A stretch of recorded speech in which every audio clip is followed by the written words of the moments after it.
السلام علیکم ورحمۃ اللہ وبرکاتہ۔ عزیز طلبہ، آج کے سبق میں ہم سورہ انفال کی آیت نمبر 45 تا 47 پڑھیں گے انشاءاللہ، یعنی 45 سے 47 تک۔ یہ آپ کی کتاب کے صفحہ نمبر 29 یعنی 29 پر یہ آیات موجود ہیں۔ حسب سابق سب سے پہلے آیات کی تلاوت اور پھر اس کے بعد اس کا ترجمہ اور پھر اس کی تشریح پیش کی جائے گی۔ تو آغاز کرتے ہیں۔ اعوذ باللہ من الشیطان الرجیم، بسم اللہ الرحمن الرحیم۔ یا ایہا الذین آمنوا اذا لقیتم فئة فاثبتوا واذکروا اللہ کثیرا لعلکم تفلحون۔ وَأَطِيعُوا اللَّهَ وَرَسُولَهُ وَلَا تَنَازَعُوا فَتَفْشَلُوا وَتَذْهَبَ رِيحُكُمْ وَاصْبِرُوا إِنَّ اللَّهَ مَعَ الصَّابِرِينَ وَلَا تَكُونُوا كَالَّذِينَ خَرَجُوا مِنْ دِيَارِهِمْ بَطَرًا وَرِيَاءَ النَّاسِ وَيَصُدُّونَ عَنْ سَبِيلِ اللَّهِ وَاللَّهُ بِمَا يَعْمَلُونَ مُحِيطٌ۔ صدق اللہ العظیم۔ اللہ تعالیٰ ارشاد فرماتے ہیں، مومنوں، جب کفار کی کسی جماعت سے تمہارا مقابلہ ہو تو ثابت قدم رہو اور خدا کو بہت یاد کرو تاکہ مراد حاصل کرو، اور خدا اور اس کے رسول صلی اللہ علیہ وسلم کے حکم پر چلو، اور آپس میں جھگڑا نہ کرنا کہ ایسا کرو گے تو تم بزدل ہو جاؤ گے اور تمہارا اقبال جاتا رہے گا، اور صبر سے کام لو کہ خدا صبر کرنے والوں کا مددگار ہے۔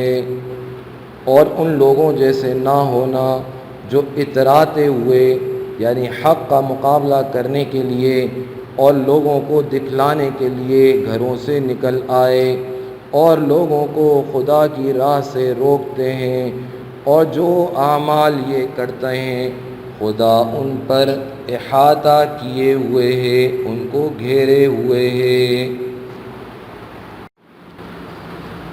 عزیز طلبہ، آپ کے سامنے آیات کی تلاوت اور ترجمہ پیش کیا جا چکا۔ اب اس کی تفصیل میں آپ کے سامنے پیش کرتا ہوں ان آیات کی۔ ان آیات میں اللہ تعالیٰ نے مسلمانوں کو میدان جنگ کے حوالے سے کچھ خصوصی ہدایات دیے، احکامات دیے کہ جب کفار سے، اللہ کے باغیوں سے، اللہ کے دشمنوں سے جب مقابلہ ہو تو ان احکامات پر مسلمانوں کو عمل کرنا چاہیے۔ اگر وہ ان پر عمل کریں گے تو کامیابی حاصل ہو جائے گی۔ سب سے پہلا جو حکم ہے وہ کیا ہے؟ وہ یہ ہے فَاثْبُتُوا، یعنی جمے رہو، اللہ کے مخالفین کے سامنے جمنا۔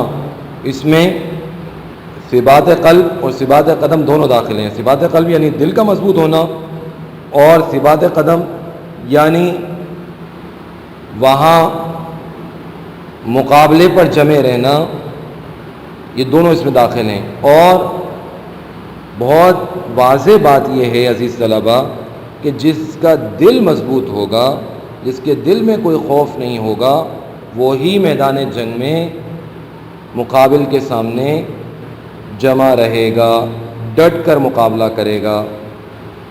اور دنیا اس کو سمجھتی ہے اور جانتی ہے، چاہے مسلمان ہوں یا کافر ہوں، وہ سمجھتے ہیں کہ میدان جنگ میں اپنے فوجیوں کو وہاں جمائے رکھنا، اسی میں کامیابی ہے۔ اس کے لیے کفار الگ طریقے اختیار کرتے ہیں، لیکن مسلمانوں کو اللہ تعالیٰ نے جو ہدایت دی، حکم تو یہ دیا کہ ثابت قدم رہو، لیکن اس ثابت قدمی کے لیے کیا کرنا ہے، اس کے لیے دوسرا حکم دیا۔ وہ کیا ہے؟ وہ ہے میرے عزیز طلبہ وَاذْكُرُوا اللَّهَ كَثِيرًا، یا خدا کو کثرت سے یاد کرو۔ یہ وہ مخصوص اور معنوی ہتھیار ہے کہ جو صرف ایمان والوں کو حاصل ہے، اور باقی دنیا اس سے غافل ہے۔ باقی دنیا کو یہ ہتھیار معلوم ہی نہیں۔ وہ مختلف قسم کے لالچ اور مختلف قسم کی چیزیں اس ثابت قدمی کے لیے اپنے فوجیوں کے لیے استعمال کرتے ہیں، لیکن مسلمانوں کے پاس جو ہتھیار ہے اس ثابت قدمی کے لیے، اس سے پوری دنیا محروم ہے۔ پوری دنیا جنگ کے لیے بہترین اسلحہ دیتی ہے، نیا سے نیا سامان دیتی ہے، ان کو آسائشیں دیتی ہے، ان کو لالچ دیتی ہے، مختلف قسم کی اور تدابیر کرتی ہے،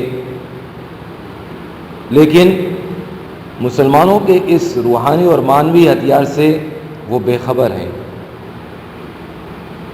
یہی وجہ ہے کہ ہر میدان میں جہاں مسلمانوں کا مقابلہ کفار سے ہوا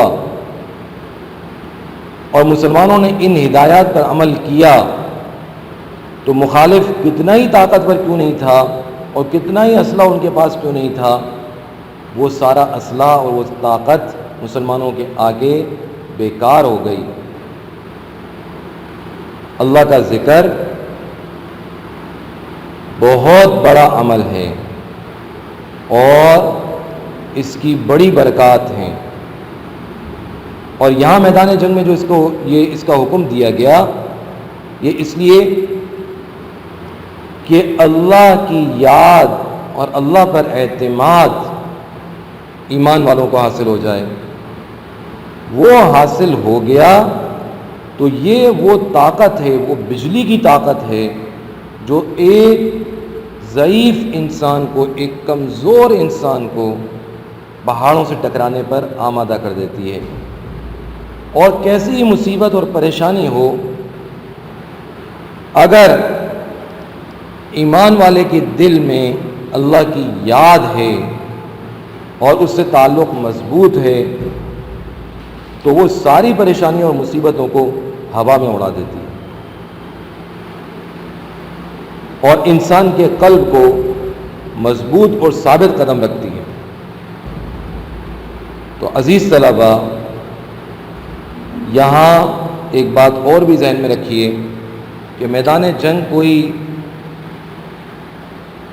شادی کی تقریب نہیں ہے،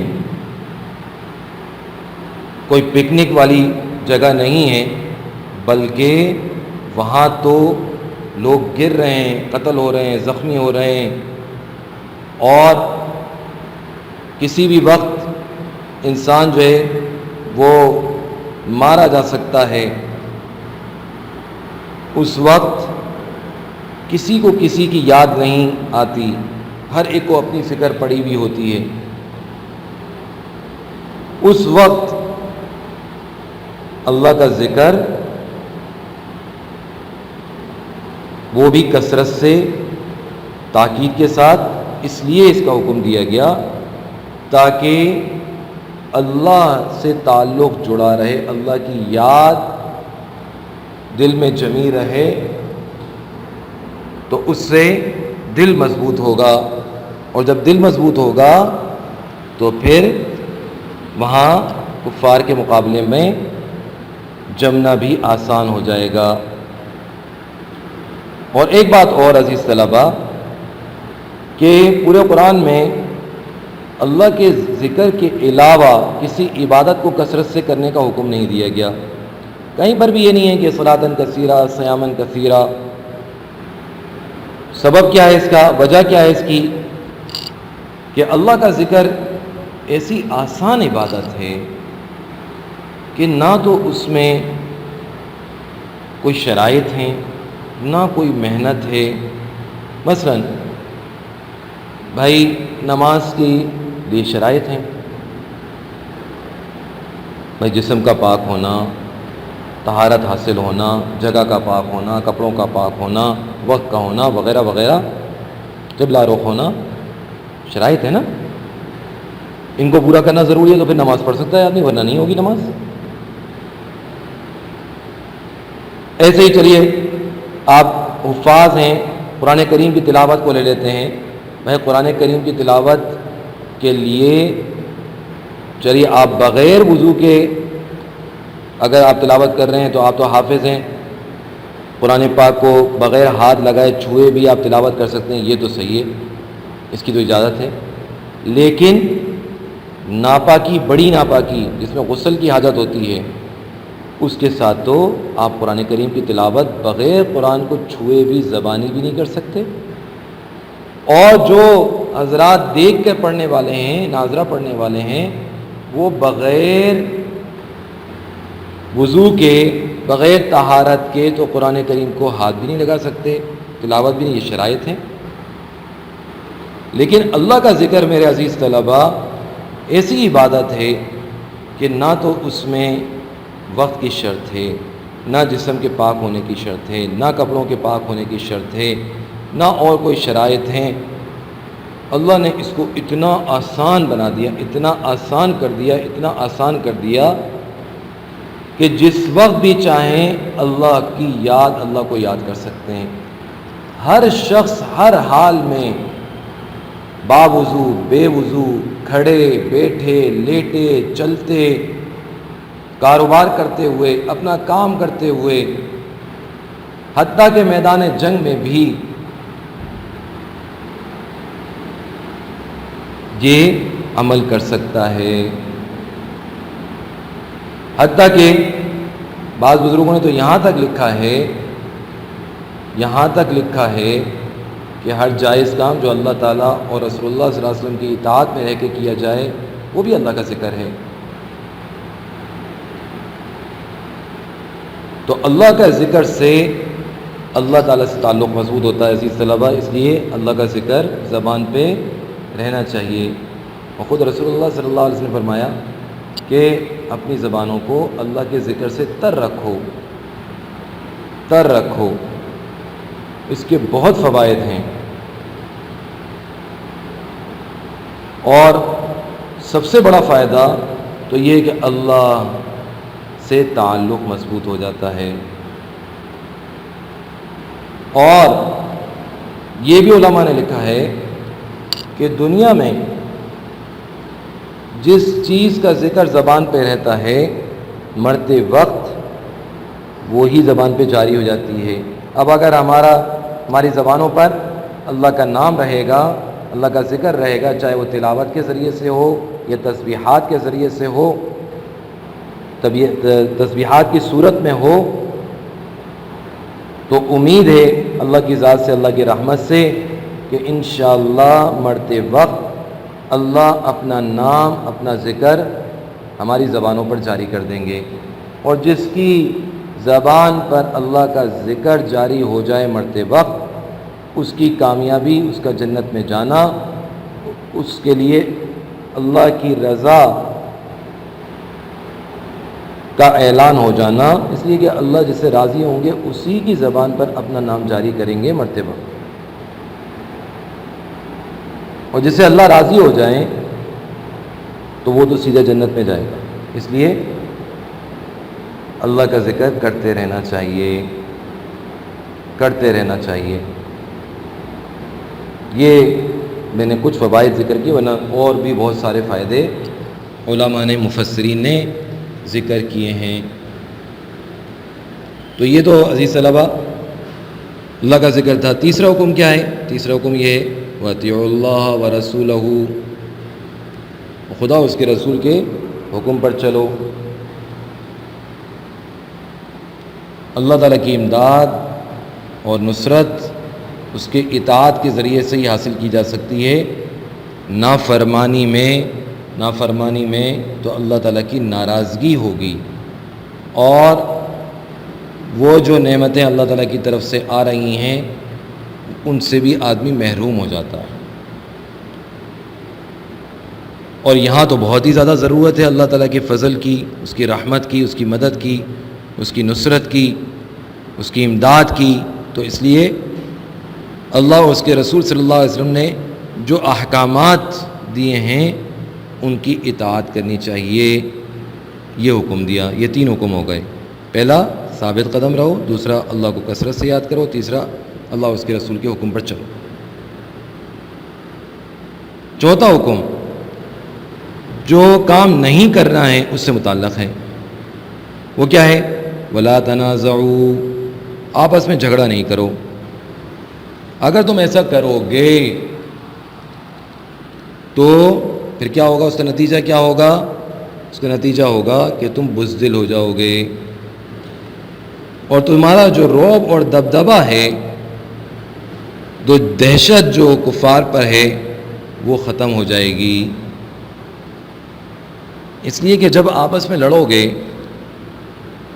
تو وہ دیکھیں گے کہ تم لڑ رہے ہو آپس میں، ان کو معلوم ہو جائے گا، تو پھر وہ کہیں گے یہ تو آپس میں ہی لڑ رہے ہیں، تو یہ ہم سے کیا لڑیں گے؟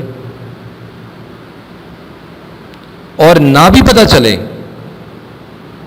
تب بھی اس کا اثر یہ ہوگا کہ وہ صلاحیتیں اور وہ فکر اور وہ قوت اور طاقت جو کفار کے خلاف استعمال ہونی تھی، وہ ساری کی ساری آپس کے اختلاف اور آپس کے جھگڑے میں ایک دوسرے کے خلاف استعمال ہوگی۔ اور عزیز طلبہ، یہ بات بھی آپ ذہن میں رکھیں کہ مسلمانوں کو عام طور پر، عمومی طور پر جو کفار کے مقابلے میں جو شکست ہوئی ہے نا جنگوں میں، تو اگر تاریخ کا مطالعہ کیا جائے تو عام طور پر اس کی وجہ آپس کے اختلافات ہی ہیں، آپس کی لڑائی جھگڑے ہیں، جن کی وجہ سے مسلمان شکست کھا گئے۔ ورنہ مسلمانوں کو ہرانا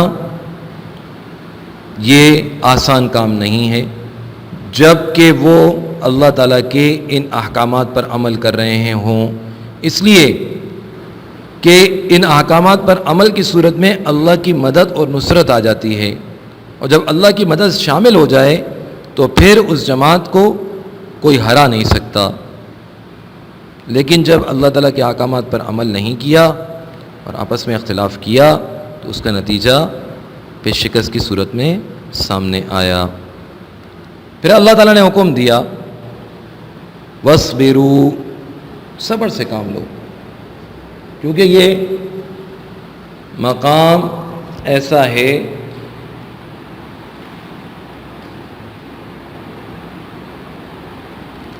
کہ اس میں تو صبر ہی کیا جائے گا۔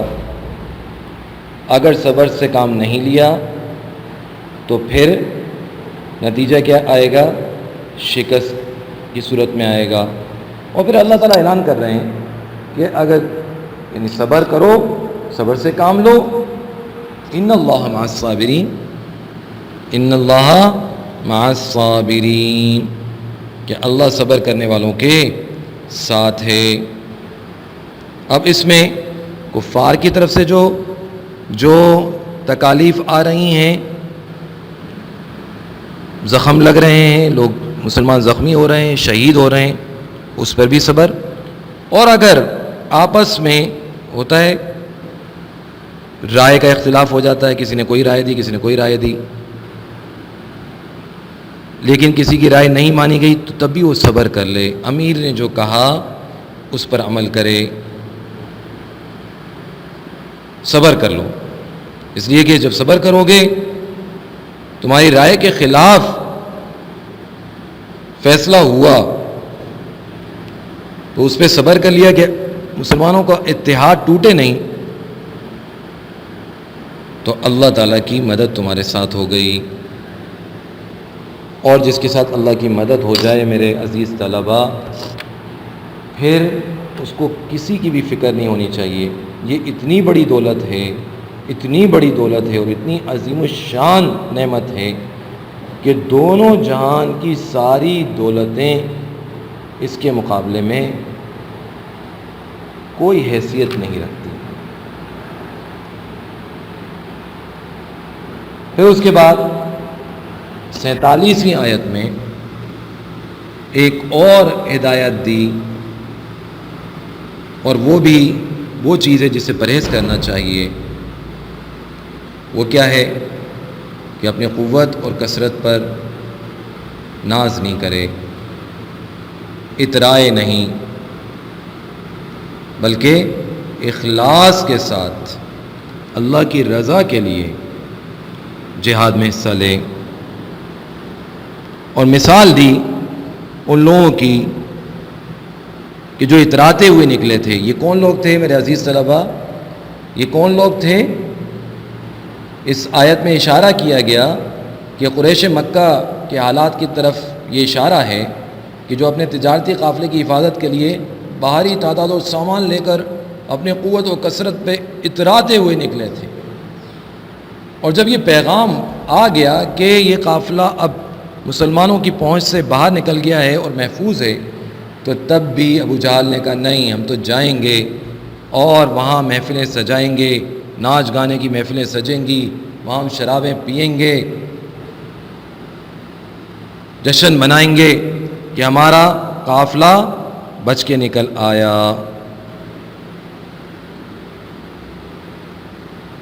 تو وہاں پر غرور اور تکبر کو اختیار کیا گیا، یہاں تک کہ ابو جہل اپنے غرور اور تکبر اور شہرت پرستی کے جذبے میں قسم کھا بیٹھا کہ ہم اس وقت تک واپس نہ ہوں گے جب تک چند روز مقام بدر پر پہنچ کر اپنی فتح کا جشن نہ منا لیں.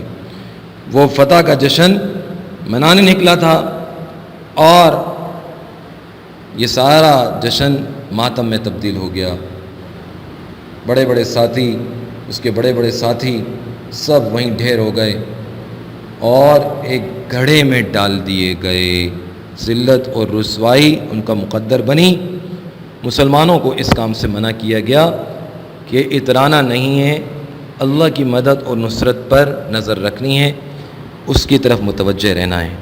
تو عزیز طلباء، کفار کے ساتھ مقابلے کی صورت میں مسلمانوں کو کچھ کام کرنے ہیں اور کچھ کام نہیں کرنے. جو کام کرنے ہیں وہ کیا ہیں؟ سب سے پہلے ثابت قدم رہیں. نمبر 2، میدان جنگ میں اللہ تعالیٰ کو کثرت سے یاد کریں. نمبر 3، اللہ اور اس کے رسول صلی اللہ علیہ وسلم کی اطاعت کریں. نمبر 4، صبر سے کام لیں. یہ 4 کام کرنے ہیں. اور جن کاموں سے بچنے کا حکم دیا وہ کون سے ہیں؟ نمبر 1، آپس میں جھگڑا نہ کریں، کیونکہ اس کی وجہ سے مسلمانوں میں بزدلی پیدا ہو جائے گی، ان کا رعب اور دبدبہ ختم ہو جائے گا. نمبر 2، غرور اور تکبر نہ کریں، یہ اللہ کو پسند نہیں ہے. نمبر 3، دکھلاوا نہ کریں، ریاکاری نہ کریں، یہ بھی اللہ کو پسند نہیں ہے. ان کاموں سے بچیں. آج کا سبق یہاں ختم کرتے ہیں. امید ہے کہ آپ نے اس سبق کو توجہ سے سنا ہوگا اور آپ کو اس سبق سے جو متعلق جو تفسیر ہے وہ آپ کو سمجھ میں آ گئی ہوگی. انشاءاللہ اس رکوع کی اگلی آیات کے ساتھ انشاءاللہ پھر حاضر ہوں گے. السلام علیکم ورحمۃ اللہ وبرکاتہ.